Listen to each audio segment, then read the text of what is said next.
Hello friends. तो ये test number पहले के कुछ रेस्ट ऑफ द क्वेश्चन बचे हुए थे, उन्हें कंप्लीट करके इसको हटा देते हैं। इसके बाद में इसकी दूसरी टेस्ट सीरीज देखेंगे। तो कई सारे लोगों के कमेंट्स आए थे कि आप टेस्ट सीरीज़ कहाँ से मंगाते हो, तो मैंने एक वीडियो में आपको शेयर किया था। ये जो नंबर है, देखिए ये कॉन्टैक्ट नंबर है और जिनका है उनका नाम है राजेश बुक शॉप। ये भैया हैं, बहुत अच्छे हैं। अगर आप दिल्ली के आसपास कहीं रहते हो, फिजिकल जाके लेना चाहते हो तो ले सकते हो, तब तो बहुत सारी मार्केट में शॉप होंगी। अगर आप ऑनलाइन कुरियर कराना चाहते हो तो ये भैया कुरियर भी भेज देते हैं। आप इनको कॉल करके बोल देना कि दीप्ति जी ने नंबर दिया, दीप्ति सिंह ने, वो हमेशा टेस्ट सीरीज मंगाती रहती है, तो मैंने वहीं से नंबर लेके कॉल किया है, तो वो समझ जाएंगे। इसके बाद में आप यहाँ से कॉल करके ध्येय IAS की, दृष्टि की, GS वर्ल्ड की टेस्ट सीरीज ले सकते हो। अभी ध्येय IAS ने अपनी टेस्ट सीरीज रिलीज़ की है, पर क्या है कि वो अभी मार्केट में जो अभी रिलीज़ की है हिंदी की भी है, उसमें पेपर आई नहीं है। अभी कुछ दिनों में ही आई थिंक 10-12 दिन में आ जाएंगी। तो फिर ये बुक शॉप वाले ना उसका जीरोक्स करा के देते हैं, तो आपको मिल जाएगी। क्योंकि सबसे कॉस्टली ध्येय IAS की टेस्ट सीरीज़ पड़ती है, तो अगर आप अफोर्ड कर सकते हो तो ले लो। अदरवाइज़ मार्केट में इस तरीके से आ जाएगी, तो फिर वीडियो के माध्यम से आप देख सकते हो। अगर आपको फिजिकल अफोर्ड कर सकते हो तो आप परचेज़ कर लो। ये भैया का नंबर है, ठीक है। तो ये आपकी क्वेरी ख़त्म हो गई। हमने इसमें यहाँ तक के क्वेश्चन देख लिए थे, 44 to 45 तक के। ये देखिए, मैं आपको इसकी शॉर्ट ट्रिक मैंने बताया था। इसके बाद में हम रेस्ट ऑफ द बचे हुए क्वेश्चनों को कंप्लीट कर लेते हैं, तो हिस्ट्री में हमारी काफ़ी पकड़ अच्छी हो जाएगी, खास करके मॉडर्न हिस्ट्री में। इसके बाद में एंशियंट की भी मैंने कल वीडियो अपलोड की, उसमें एंशियंट के ही काफ़ी अच्छे क्वेश्चन थे, तो आप उन्हें भी कर सकते हो। इससे क्या है कि हमें ये पता चल जाता है कि हम किस एरिया में वीक हैं, हमें कौन से टॉपिक पे अभी ध्यान देना चाहिए। नेशनल मूवमेंट पे ध्यान देना चाहिए या यूरोपियन कंपनियों के आगमन पे ध्यान देना चाहिए, उनमें क्वेश्चन बनते हैं, ठीक है। तो चलिए ज़्यादा समय नहीं बर्बाद करते हैं, वहाँ से ले लेते हैं। देखिए, मैं इनके अब लगभग 3 पेपर से 3 वीडियो से मैं इनके आंसर शीट को अपने टेलीग्राम चैनल, केवल आपका रिसोर्स UPPSC है, ना ही कोई टैग है, ना ही कोई हैश टैग है, रिसोर्स UPPSC आप सर्च करोगे, मैं डिस्क्रिप्शन में लिंक भी दे देती हूँ, तो ये आपको चैनल आ जाएगा। यहाँ पे आंसर की मैं PDF अपलोड करती हूँ, वहाँ से आप जाके चेक डाउन कर सकते हैं। इनकी प्लेलिस्ट भी बनी हुई है, मैपिंग की भी है, तो आप उन्हें भी चेक कर सकते हो। ओके, चलिए स्टार्ट करते हैं। आई थिंक ये रह गया था यहाँ से, सूची फर्स्ट को सेकंड से मिलान करना है और कोड की सहायता से सही उत्तर चुनना है। प्रथम आंग्ल मराठा युद्ध, प्रथम आंग्ल बर्मा युद्ध, तृतीय आंग्ल मैसूर युद्ध, या द्वितीय आंग्ल सिख युद्ध, तो चेक करना है हमें। देखिए, आपका इस तरीके से C होगा। प्रथम आंग्ल मराठा युद्ध,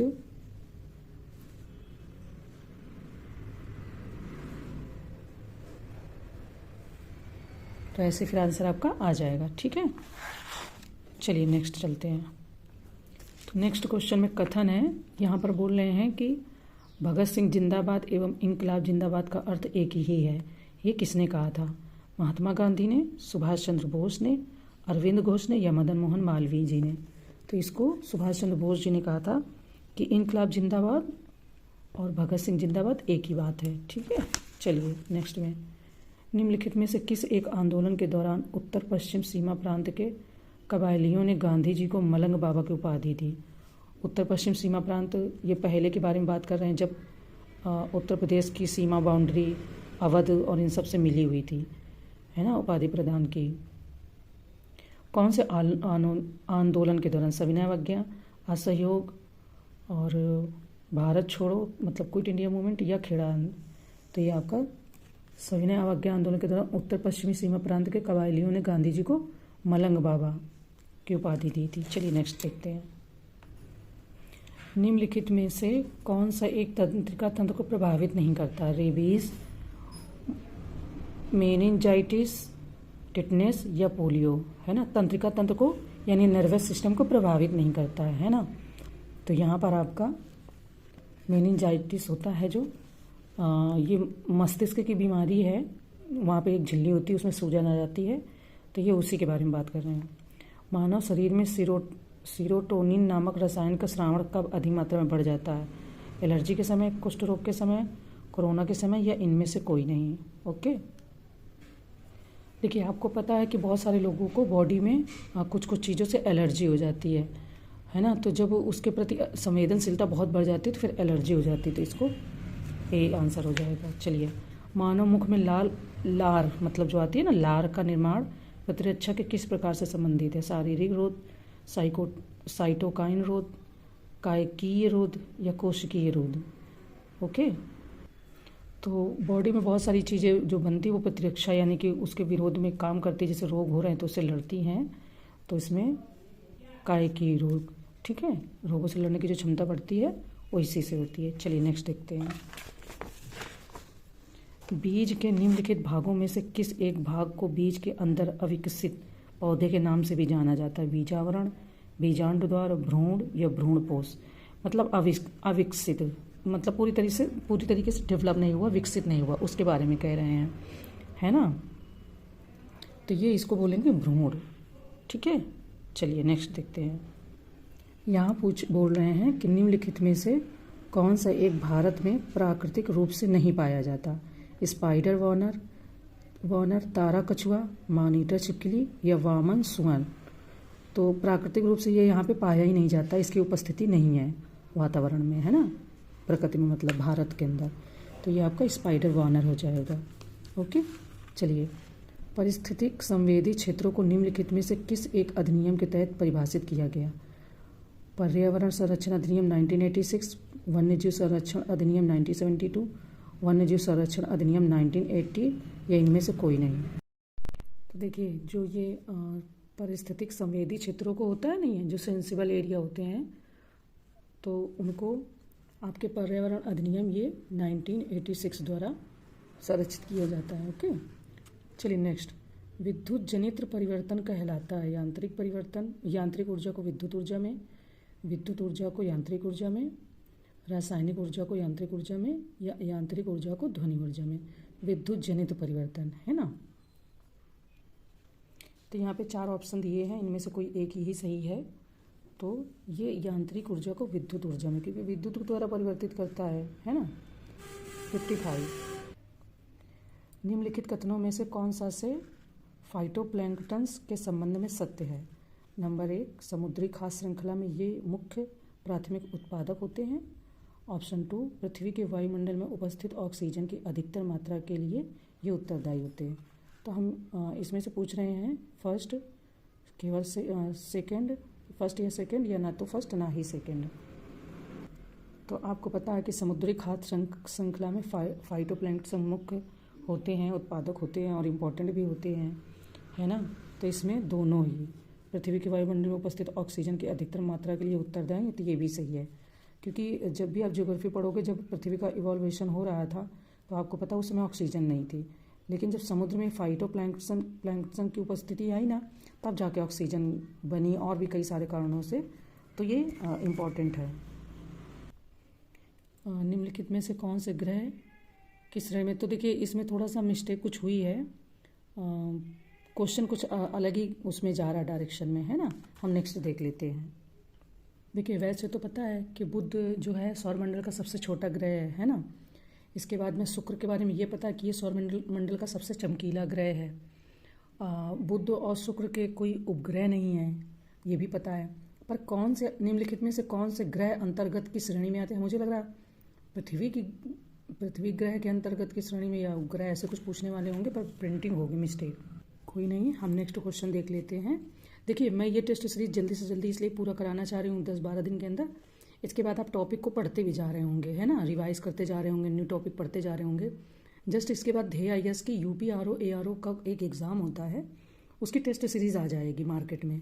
वैसे उन्होंने रिलीज़ की है 1-2 को छोड़ के, बट क्या है कि अभी वो ऑनलाइन ही है, मिल रही है। ऑफलाइन का अभी उसमें कोई, मैंने कॉल करके पूछा था, पता नहीं चला, ऑफलाइन नहीं दे रहे हैं।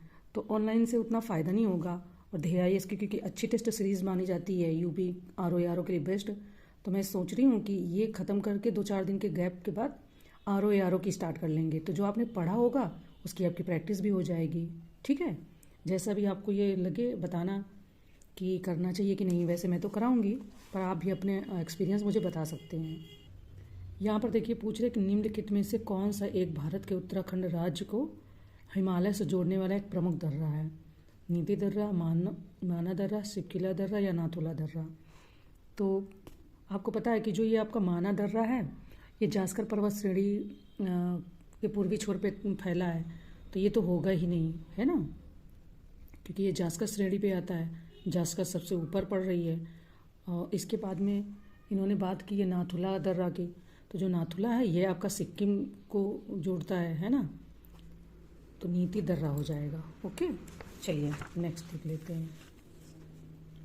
नीचे 2 कथन दिए गए हैं, कथन और कारण। आपने ऐसे क्वेश्चन देख रखे हैं तो आपको पता ही चल जाएगा। भविष्य में ऊर्जा है तो आशाप्रद स्रोत सौर ऊर्जा है, ठीक है।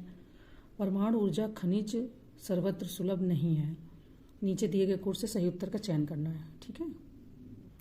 देखिए ये तो सही है कि भविष्य में ऊर्जा है तो आशाप्रद सौर ऊर्जा ही है, क्योंकि सरकार सौर ऊर्जा की तरफ वैसे ही बहुत ध्यान दे रही है और हमें नेट जीरो एमिशन को करने के लिए कोयले का कम से कम यूज़ करना है ना, तो ये तो आपका सही है।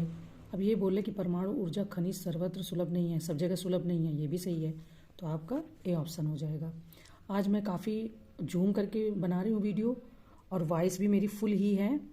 कुछ लोगों को तो ठीक भी लगी, कल कई लोगों ने कमेंट करके बोला कि वॉइस अभी ठीक आ रही है, तो प्लीज़ आप भी थोड़ा देखिएगा, है ना, क्योंकि कुछ लोगों को मतलब लग रहा था कि छोटे छोटे वर्ड्स दिखाई नहीं दे रहे, सही से समझ में नहीं आ रहे हैं, है ना, विजुअलिटी कम क्लियर थी, तो मेरी कोशिश तो पूरी है। चलिए नेक्स्ट। वर्णांधता व्यक्ति किन रंगों में भेद नहीं कर सकता? लाल एवं पीले, हरे एवं पीले, सभी रंग लाल एवं हरे। तो जिसको प्रॉब्लम हो जाती है ना, तो वो लाल एवं हरे रंग में डिफरेंस नहीं कर पाता, ठीक है। चलिए निम्न कथनों पर विचार करें। भारतीय तटरेखा की कुल लंबाई 7,516 किलोमीटर है। सर्वाधिक छोटी तटरेखा गोवा राज्य की है। गुजरात के बाद सबसे लंबी तटरेखा वाला राज्य महाराष्ट्र है। तो ये फैक्ट है, अगर आपने पढ़ा होगा तो याद होगा, गेस भी कर सकते हो, बट फैक्ट इसमें चाहिए, है ना। देखिए यहाँ पे थोड़ा सा गड़बड़ हो गया, ये कह रहे हैं कि इतनी है, ये भी सही है। सर्वाधिक छोटी तटरेखा गोवा राज्य की, ये भी सही है। यहाँ पर ये जो बोले ना गुजरात के बाद गुजरात के बाद सबसे लंबी तटरेखा वाला महाराष्ट्र नहीं है, ये यहाँ पे आंध्र प्रदेश हो जाएगा, ठीक है। तो इसलिए आपका तीसरा गया, तीसरा गया, तीसरा गया, फिर ऐसे आ जाएगा। ओके, चलिए नेक्स्ट देखते हैं। विंध्य पर्वत श्रृंखला से निकलने वाली निम्नलिखित में से कौन सी एक नदी उत्तर प्रदेश के हमीरपुर जिले में यमुना नदी से मिलती है? बेतवा, शिप्रा, चंबल या सिंध?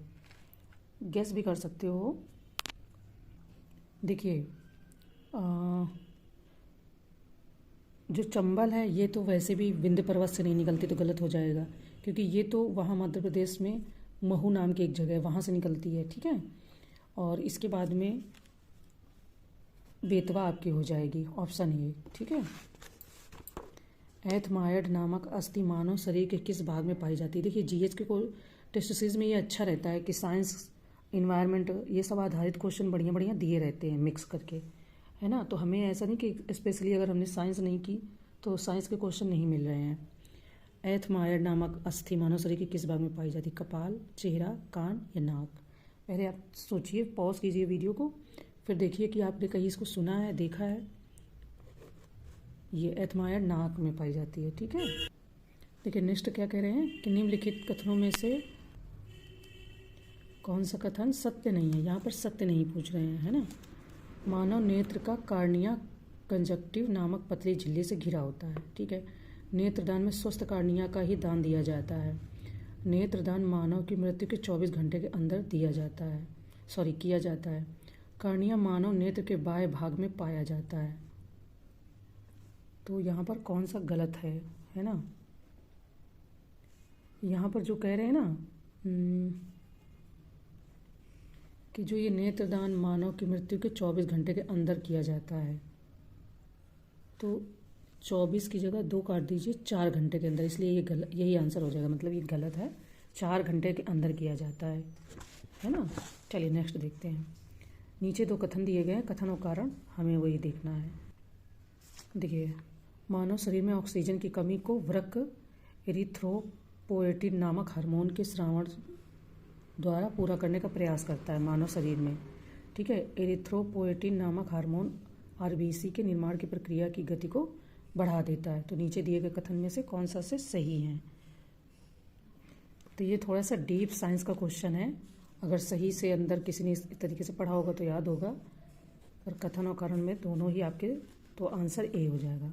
चलिए, निम्न युग्मों में से कौन सा से सही सुमेलित नहीं है, यहाँ पर भी सही सुमेलित नहीं है पता करना है। पेरिटोनियम वृक्क को चारों तरफ से घेरने वाली झिल्ली, पेरिकार्डियम हृदय को चारों तरफ से घेरने वाली झिल्ली, यकृत मूत्र का निर्माण, वृक्क यूरिया का निर्माण। तो यहाँ पर सही नहीं है पूछा था, सही सुमेलित नहीं है, तो 3 और 4 यकृत और आपका वृक्क। ठीक है, चलिए नेक्स्ट देख लेते हैं। सूची फर्स्ट को सेकंड से मिलान करना है। ये संस्थान है और ये इनकी स्थिति है।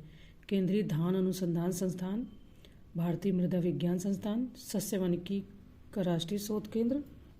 देखिए, ऐसे फैक्ट वाले क्वेश्चन तो यूपी पीसीएस में खूब आराम से पूछते हैं, 2-3 क्वेश्चन आ जाते हैं, मैंने देखा है अच्छे से। आरओ में भी आते हैं। देखिए इस तरीके से, तो ये बी जा रहा है। ठीक है, केंद्रीय धान अनुसंधान संस्थान कटक आपका हो जा रहा है। तो और आप आंसर जो सीट भेजूंगी उसमें देख लीजिएगा पीडीएफ में। फिर ये आपका कथन कारण आ गया है। निम्न 2 कथन दिए गए जिनमें एक कथन और कारण। कथन कह रहा है कि हृदय शूल को हृदयाघात का पूर्वगामी कहते हैं। कारण, दोनों में समान प्रकार का दर्द रोगी को महसूस होता है। ठीक है, तो यहाँ पर आपका ऑप्शन बी सही हो जाएगा। ए तो सही है, ए और आर तो सही है, किंतु आर ए की सही व्याख्या नहीं करता है ना। चलिए नेक्स्ट देखते हैं। सूची फर्स्ट को सूची सेकंड से मिलान करना है।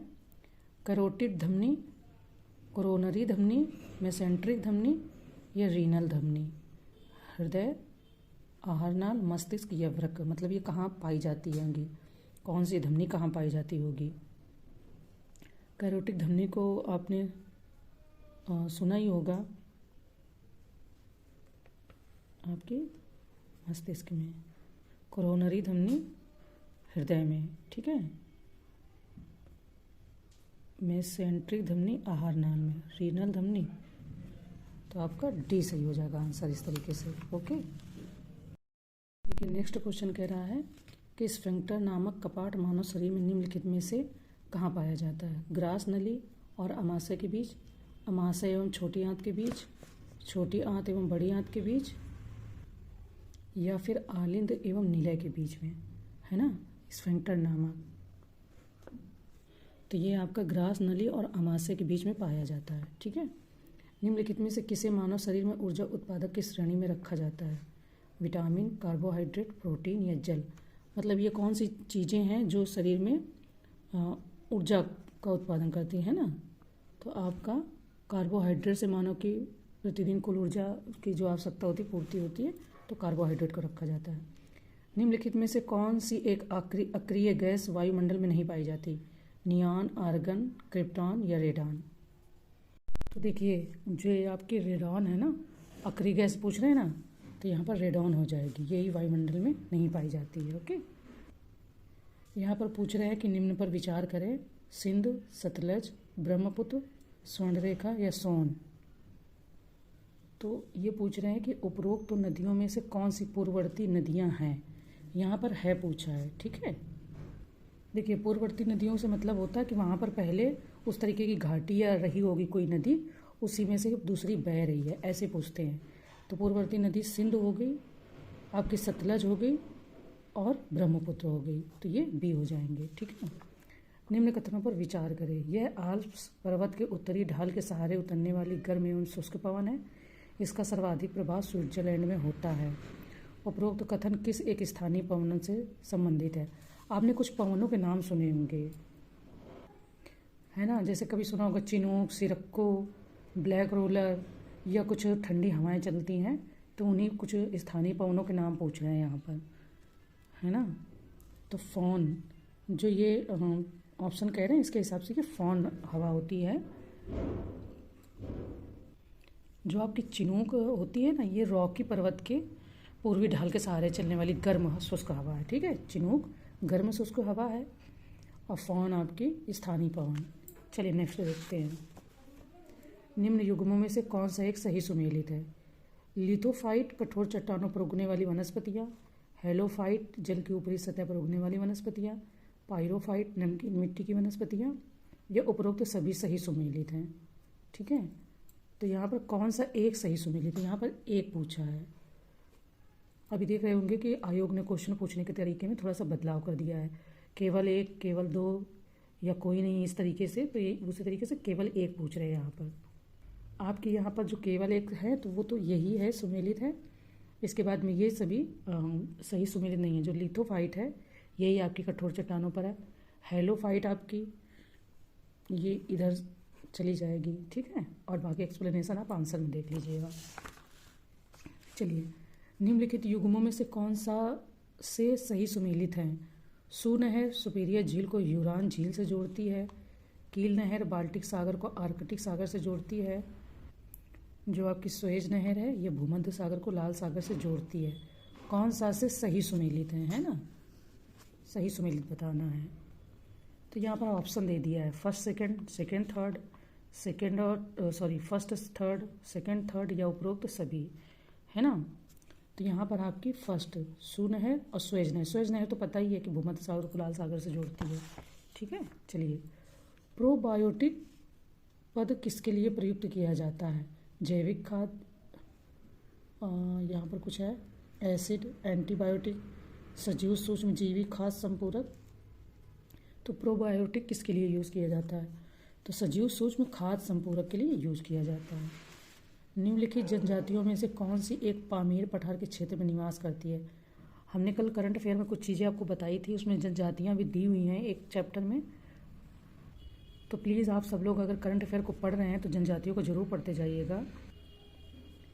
कहीं ना कहीं कोई ना कोई यूपी की, उत्तर प्रदेश की जनजाति को ज़रूर पूछ लेते हैं, है ना। तो यहाँ पर कौन सी एक पामीर पठार के क्षेत्र में निवास करती है? खिरगीज, बोअर, युकागीर या माओरी, है ना। तो जो आपकी खिरगीज है ये आपकी पामीर पठार के क्षेत्रों में निवास करने वाली एक जनजाति है, और ये मध्य एशिया के किर्गिस्तान के क्षेत्र में भी पाई जाती है ना। माओरी आपकी न्यूजीलैंड की है। ठीक है, ये जो है ये न्यूजीलैंड में पाई जाती है। युकागीर आपकी उत्तर पूर्वी साइबेरिया की है। ठीक है, चलिए नेक्स्ट देखते हैं। ये आपका कथन कारण का क्वेश्चन है। नीचे कथन दिए गए इनमें से कारण। पाकिस्तान में वर्षा का बहाव होते हुए भी वह एक कृषि प्रधान देश है। यहाँ नहरों का जाल बिछा हुआ है। तो इसमें आपके कथन और कारण दोनों ही सही हैं, क्योंकि वैसे भी पाकिस्तान में जो सिंधु नदी है उससे बहुत सारी सहायक नदियाँ, झेलम, चिनाब, रावी, है ना। तो दोनों ही चीज़ें सही है। हालांकि बारिश की वहाँ कमी हो जाती है, पर फिर भी कृषि प्रधान देश है। अफ्रीका महाद्वीप के निम्नलिखित देशों में कौन सा से हॉर्न ऑफ अफ्रीका के अंतर्गत सम्मिलित है? जिबूती, युगांडा, सोमालिया, इथोपिया या तंजानिया। तो ये ऑप्शन दिए हुए हैं, आपने इन देशों के नाम तो सुने ही होंगे। देखिए, हॉर्न ऑफ अफ्रीका के अंतर्गत इथोपिया आपका हो गया, इथोपिया आता है, सोमालिया आता है, जिबूती आते हैं, है ना, सोमालिया और जिबूती। तो आपका डी ऑप्शन सही हो जाएगा, है ना। तो ये ऑप्शन को देखते हुए आपका डी ऑप्शन सही हो जाएगा। चलिए नेक्स्ट, निम्नलिखित में से कौन सा एक मेलानेशिया द्वीप समूह का भाग नहीं है? वानुआतू, कैलिडोनिया, फिजी या टोंगा, है ना। टोगा या टोंगा दोनों ही बोलते हैं। तो यहाँ पूछ रहे कि मेलानेशिया द्वीप समूह का भाग नहीं है। तो ये आपका जो टोगा है ये मेलानेशिया का भाग नहीं है। ठीक है, ये मतलब उसके तो जैसे टोगा हुआ, तुवालू हुआ, ताहिती हुआ, ये सभी पेलिनेशिया द्वीप समूह का हिस्सा है। ठीक है, चलिए, निम्नलिखित देशों में से किन देशों से होकर भूमध्य रेखा गुजरती? मैंने भूमध्य रेखा, कर्क रेखा, विषुवत रेखा, मकर रेखा, इन सब के बारे में आपको बताया है। अभी जिस चैनल पे आप लोग टेस्ट सीरीज देखते हो इसमें प्लेलिस्ट बनी है मैपिंग की, वहाँ पर मैंने शॉर्ट करके ट्रिक बता दी है, ताकि अगर उनको आप रिवाइज कर लोगे 2-3 बार तो आपको फिर कहीं पढ़ना ही नहीं पड़ेगा कि कितने देशों से भूमध्य रेखा गुजरती है, कितने देशों से मकर रेखा। अफ्रीका के बारे में, अफ्रीका तक मैंने बता दिया है। फिर मैंने मैपिंग अभी रोक दी थी, अभी इंडियन ज्योग्राफी की मैपिंग को करवाऊंगी, तो आपने वहाँ देखा ही होगा। देखिए, भूमध्य रेखा से आपका गैबोन गुजरता है, मालदीव, मतलब भूमध्य रेखा इन देशों से, गैबोन से गुजरती है, मालदीव से गुजरती है,